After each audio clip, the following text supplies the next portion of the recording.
स्वागत है आप सभी का मूर्ति नॉलेज में। और आज हम लोग अपूर्ण प्रतियोगिता की विशेषताओं का वर्णन करने जा रहे हैं। तो शुरू करते हैं अपूर्ण प्रतियोगिता की विशेषताएं।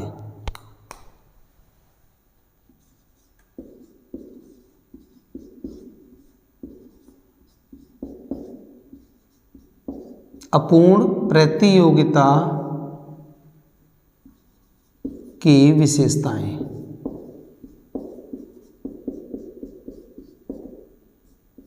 तो अपूर्ण प्रतियोगिता की जो पहली विशेषता है वो है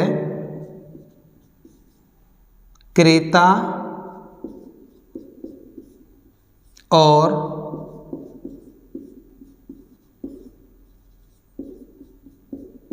विक्रेता की अधिक संख्या।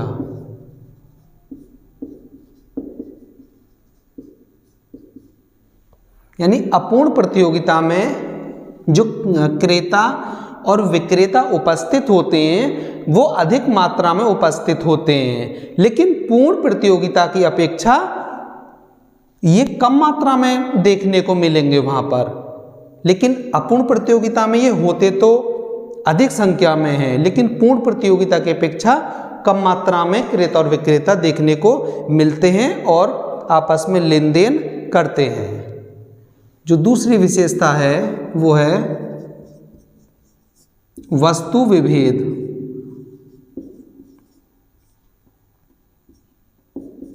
अपूर्ण प्रतियोगिता में वस्तु विभेद पाया जाता है, अर्थात वस्तुएं गुण, आकार और रंग के आधार पर उनमें अंतर या भेद देखने को मिलता है, जबकि पूर्ण प्रतियोगिता में वस्तुएं समरूप हुआ करती थी और अपूर्ण प्रतियोगिता में वस्तुएं गुण, आकार और रंग में इनमें अंतर होता है, भेद देखने को मिलता है। जो तीसरी है विशेषता इसकी वो है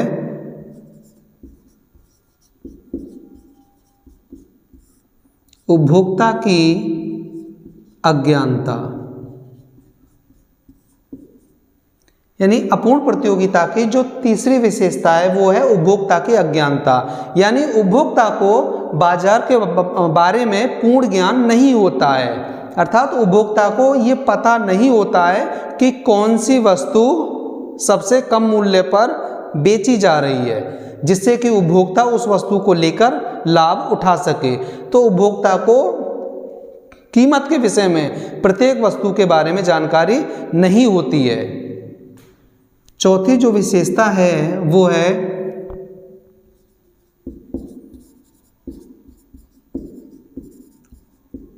कोई समझौता नहीं।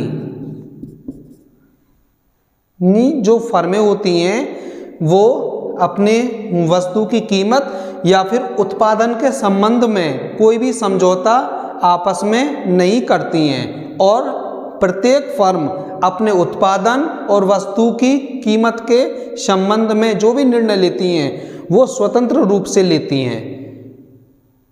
यानी उत्पादन और कीमत के संबंध में कोई भी फर्म कैसा भी समझौता नहीं करती है। पांचवा विक्रय लागतें। विक्रय लागतों से आशय है कि जब अपूर्ण प्रतियोगिता में जब वस्तु विभेद पाया जाता है तो उनका स्थानापन्न वस्तुएं उपलब्ध होती हैं, और स्थानापन्न वस्तुएं उपलब्ध होने का मतलब है कि प्रत्येक विक्रेता अपनी अधिक से अधिक वस्तुओं को बेचना चाहेगा और उसके लिए वह हर संभव प्रयास करता है। तो जो उत्पादक विक्रेता होते हैं वो अपनी वस्तुओं को बेचने के लिए तरह तरह के माध्यम अपनाते हैं, जैसे कि विज्ञापन कराते हैं। तो उसमें न्यूज़पेपर, रेडियो और टेलीविज़न और भी कई सारे तरीकों को वह सहारा लेते हैं ताकि उनकी वस्तुएं अधिक से अधिक मात्रा में बेची जा सकें। तो ये कुछ अपूर्ण प्रतियोगिता की विशेषताएं हैं।